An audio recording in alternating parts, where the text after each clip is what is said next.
Hi, and welcome to the Senior Network. I'm your host, Greg Fulton, joined today by Jay Mullinax of the Law Offices of Jay Mullinax. Glad to have you. Good to be here. Along with Susan Kelsey of Assistance Plus. Glad to have you back. Thank you. And we are here at this wonderful location of the Cypress today for our show. And we were talking a little earlier, Jay, and kind of want to, if we could on air, talk about powers of attorney and if someone's disabled. And we talked about, unfortunately, if they didn't have a durable power of attorney. Right. Maybe some things that we need to know. Yeah, incapacity is such an important issue in today's society. People are getting older than they used to, and usually disability comes along with that.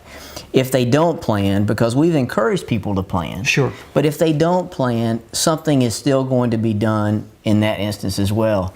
And most of the time, a family member or a friend may notice that someone is becoming disabled, incapacitated, unable to manage their own health care, unable to manage their own physical needs.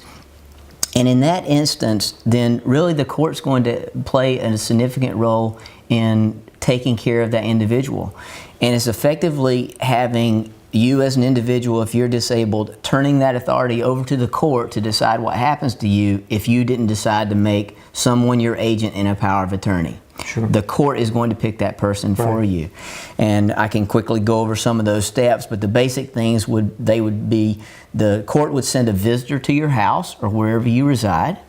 And they would inspect to find out, is this person truly disabled? Can they care for themselves or can they not? Because the court has to make a judgment on whether you can care for yourself. It's not going to be up to you to make that decision. Now, you can certainly argue your case if you say, I can take care of myself. But the court is going to make the final judgment. So the visitor comes back to the court, reports to the court.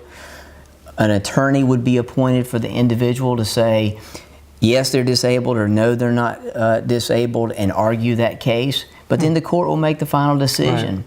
Right. And the worst part about it is, usually, if you ask yourself, I had a gavel somewhere in my office, but I couldn't find it. I wanted to bring it today as a prop to say, okay, Greg, Susan, I'm going to give you the gavel. Now you have to choose, do you want to be in charge and appoint someone to care for you when you can't care for yourself?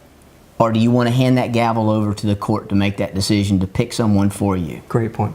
Do you want to give up that gavel, Greg? No.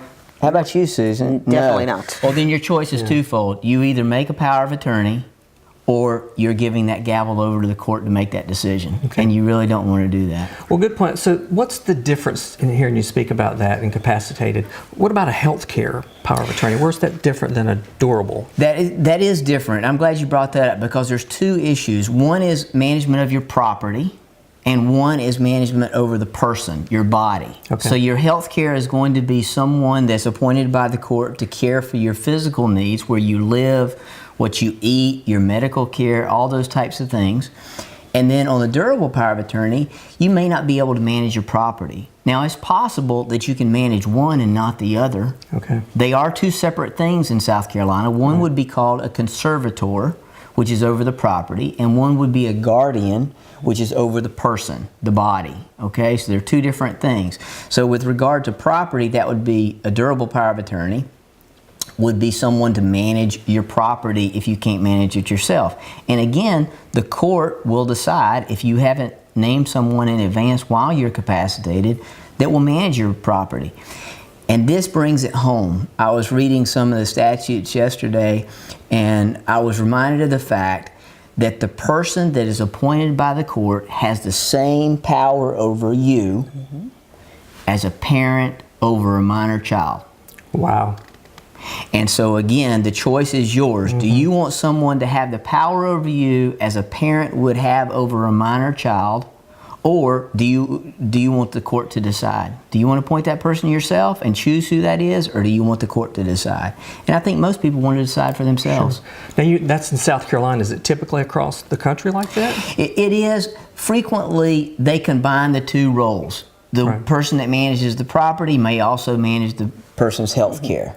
But not always. In South Carolina, it's two different actions. Normally, they run in concert one with another, because if someone is incapacitated to the point they can't manage their property, there's a good chance they can't manage their health care either.